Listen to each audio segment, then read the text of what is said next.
And action. Director Sarah Polley began her career as a child actor. Now she tells people how bad experiences in her past inspired her to create improved working conditions on her Oscar-nominated film, Women Talking. Well, I have 3 small children and or 3 kids under 11, and I grew up on sets where people worked punishing hours and really unsafe hours in terms of, people dealing with heavy equipment after 16-hour days, people driving home at 4 a.m. and going off the road. And so I saw firsthand the detrimental impact it had on people's health and also on the lives of their families.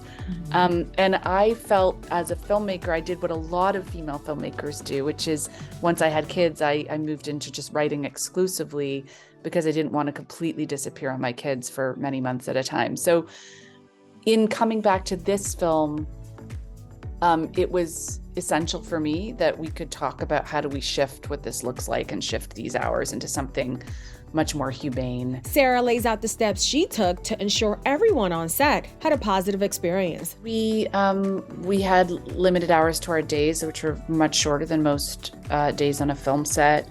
Most days we were home to be able to put our kids to bed, or even sometimes for dinner, which shouldn't be revolutionary, but on a film set it is. We had a rule that anyone could take a break at any time, whether that be crew or cast, because we were dealing with a difficult subject matter. I got that idea from my sister is a family doctor, and she gives all of her patients her cell phone number and says, you can call me any time of the night or weekend. And it sounds crazy, but actually it's the knowledge that you can do that helps you in terms of your anxiety and your health. So very rarely does anyone actually use that. But what happens is it makes for a much less stressed out Monday morning in her office. So I sort of have watched her do this for decades and went like, I'd like to create an atmosphere like that where we just take that pressure off people. So I think we only had to break for people about 2 or 3 times in the entire shoot. But the knowledge that people could take that break, I think contributed to the sense that there was a presence of care and that we were not going to be imposing all of the stresses of the exigencies on production on every single person every day, that there was room to be human. The filmmaker has found it healing to take the lessons of her past and apply them to her current work. It was tremendously healing for me as someone who's, I've been on very unsafe sets and in very scary situations and unhappy situations on set. And there's really nothing, I think, more healing in this life than to be able to return to an environment in which you were hurt and have a different, better experience, and to have agency in that environment and to be able to construct something that will be better for other people. It's really the best thing that can happen to you. You know what I mean? If you're lucky enough to get that experience. So that was a beautiful thing to get to live through.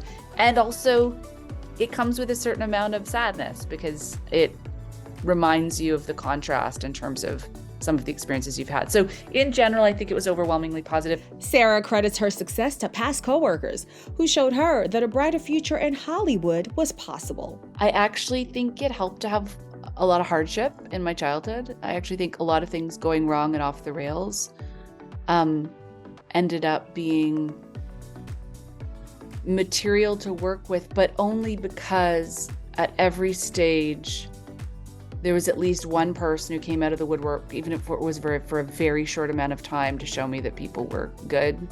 And so I would say that a fundamental, deep down belief that people are essentially good, even if their behavior indicates otherwise, has been a real anchor for me and has made it possible to get through a lot of stuff. And then that hard stuff becomes the building blocks with which you build creative work. So I do think, just this really strong belief in people's innate goodness underneath whatever their masks are, I think has really helped me. For more with Sarah Polley, pick up this week's issue of People on newsstands Friday.